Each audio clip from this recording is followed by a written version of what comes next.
آج بھی جو یونائٹڈ نیشن کا اجلاس ہو رہا ہے، خصوصی اجلاس بلایا گیا ہے سلامتی کونسل کا، اس میں سے 15 میں سے 14 ممالک نے اس اجلاس کو بلانے کی حمایت کی تھی. تو ظاہر ہے کہ جب حمایت کی ہے تو وہ اس میں کوئی نہ کوئی جو بھی فیصلہ ہوگا غزہ کے معاملے میں اس کی حمایت کریں گے. صرف ابھی تک تو ہے امریکہ جو ہے اس کی مخالفت کی ہے، اور ہو سکتا ہے کہ وہ بھی وہاں پہ بھی ویٹو کر دے اور جو ساری کارروائی جو ہے وہ ناکام ہو جائے. خان صاحب جہاں تک فلسطین کے معاملات میں تو یہ ایک چینج جو ہے ہم دیکھنے میں آ رہے ہیں. باقی چینج جو ہے وہ جرمن انٹرنل گورنمنٹس ہے، غیر ملکیوں کے بارے میں بھی ایک دو قوانین کے اوپر بحث چل رہی ہے.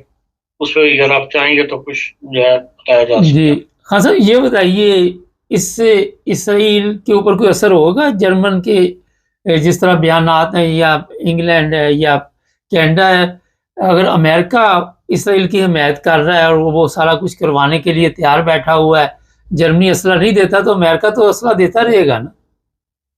دیکھیں، اگر اب تک اسرائیل کو یہ پوری دنیا کی آشیرواد حاصل ہے، پوری دنیا تو نہیں کہہ سکتے لیکن جو اہم ممالک ہیں دنیا کے ان کی آشیرواد حاصل تھی، جو جس میں سب سے پہلا قدم فرانس نے اٹھایا تھا اور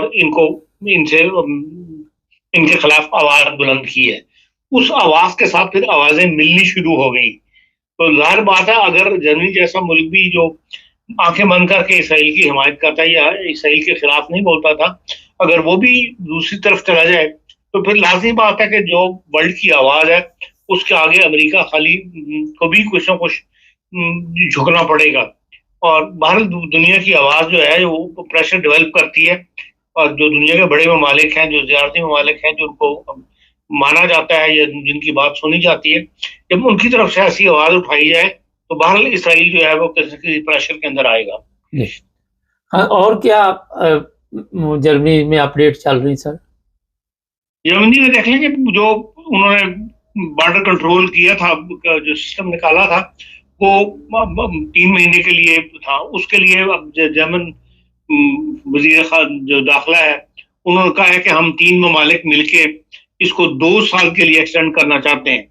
ابھی تو سر تک انہوں نے سپٹمبر تک کیا ہے کہ سپٹمبر تک 15 سپٹمبر تک اس کو، اور اس ایک مہینے کے دوران وہ کہتے ہیں کہ ہم اس کو ایسا قانون لائیں گے یورپین یونین میں کہ اس کو مزید 2 سال کے لیے ایکسٹینڈ کر دیا جائے. اور اس کے لیے اگر ہمیں 11,000 یا 14,000 مزید بارڈر پولیس بھی رکھنی پڑی تو وہ بھی ہم رکھیں گے، لیکن اس کا جو رزلٹ نکلا ہے وہ پازیٹیو ہے، اس لیے اس کو ایکسٹینڈ کر دیا جائے گا. اسی طرح جو جرمن نیشنلٹی کا قانون ہے اس میں بھی کچھ رد و بدل کی وہ کوششیں جو ہیں وہ اس وقت حکومت کے زیر نگرانی کہہ لیے حکومت کے کنسیڈر کر رہی ہے. اس میں وہ کہتے ہیں کہ لانگ ٹرم ویزا اور جو جرمن شہریت ہے اس کو دینے کی کنسیڈر کرنے کے لیے وہ کچھ موجودہ پالیسی میں کچھ تبدیلیاں کرنا چاہتے ہیں. اس میں وہ کہتے ہیں کہ جو لوگ مستقل کام کر رہے ہیں دونوں پارٹنرز میں سے یا ایک پارٹنر جو ہے جو اپنا خرچہ اٹھا رہا ہے وہ ان کے لیے تو کوئی رکاوٹ نہیں ہوگی، تو وہ جرمن شہریت اپلائی کر سکتے ہیں، ان کو لانگ ٹرم ویزا بھی مل جائے گا.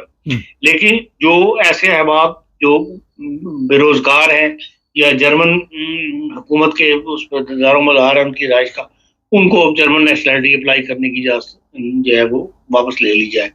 ان کو اپلائی نہ، جو وہ قانون تھا کہ بھائی صرف جس کے 10 سال پورے ہو گئے ہیں وہ اپلائی کر سکتا ہے، اس میں وہ رد و بدل کرنا چاہتے ہیں. اس طرح وہ کہتے ہیں کہ جو جس نے گزشتہ 2 سال کے دوران کم از کم 20 ماہ کام کیا وہ تو اس کو بھی اپلائی کرنے کی اجازت ہوگی، لیکن اس کی پوری چھان بین کی جائے گی. اس 20 ماہ کے دوران اس کو وہ اپنے جو کرایہ ہے گونوں وغیرہ کا اخراجات کس طرح پورے کیے وہ سارا حساب کتاب جو ہے وہ پیش کرنا پڑے گا بیہوڑوں کے سامنے، اور اس کے بعد بیہوڑے جو ہے وہ اس کو فیصلہ کریں گے. اسی طرح جو ہائر ایجوکیشن میں ہیں یا فردر ٹریننگ لینے والے ہیں ان کی آمدنی جو ہے وہ کم ہوتی ہے، لیکن ان کو بھی اجازت دی جائے گی کہ وہ جرمن نیشنلٹی کے لیے اپلائی کر سکتے ہیں. اس طرح بافک والے جو لوگ ہیں یا بلڈنگ شائن جن کے پاس ہے، وہ کہتے ہیں کہ ٹریننگ ووچر ہوتا ہے جو جاب سینٹر سے ملتا ہے، جو لوگ بلڈنگ شائن کر رہے ہوتے ہیں جن کے پاس وہ ہوگا ان کو بھی وہ نیشنلٹی اپلائی کرنے کی اجازت دے دیں گے. اب نیشنلٹی اپلائی کرنے میں رکاوٹیں کھڑی کرنے کی ارادے لگتے ہیں جرمن گورنمنٹ کے. اس قسم کے قانون جو ہیں اس کو کنسیڈر کیے جا رہے ہیں اور اس کا مقصد یہی ہے کہ بھی لوگ جو ہے وہ بے روزگار رہنے کی بجائے یا گھروں میں بیٹھنے کی بجائے جو ہے وہ ملازمتوں کی طرف آئیں اور اپنے لیگل سسٹم کے تحت جو ہے کام کریں اور ٹیکس وغیرہ دیں اور جرمن کو مطلب جو سسٹم ہے اس میں اپنے آپ کو شامل کریں تاکہ یہ جرمن حکومت کے اوپر جو بوجھ ہے غیر ملکیوں کے وہ کم ہو. جی تو یہ اس قسم کی جو خبریں جو ہیں وہ سننے کو پڑھنے کو مل رہی ہیں آج کل. بہت شکریہ خان صاحب. یہ ناظرین کام تو اب کرنا پڑے گا جرمنی میں بھی، یہ آپ کو اپنے پروگراموں میں بتاتا رہتا ہوں. اور یہ نہ سمجھیے میں ایسے لوگوں کو جانتا ہوں جن کے پاس اوپن تھا لابنس تھی، کام نہیں کیا، ڈولڈنگ دے دی انہوں نے. اور یہ بھی آپ ذہنی طور پہ تیار ہیں کہ یہ پکنک زیادہ دیر چلنے والی نہیں ہے. خان صاحب نے بڑی تفصیل سے بتا دی ہے. چینل کو سبسکرائب کریں، جڑے رہیں ہمارے ساتھ تاکہ اور بھی پروگرام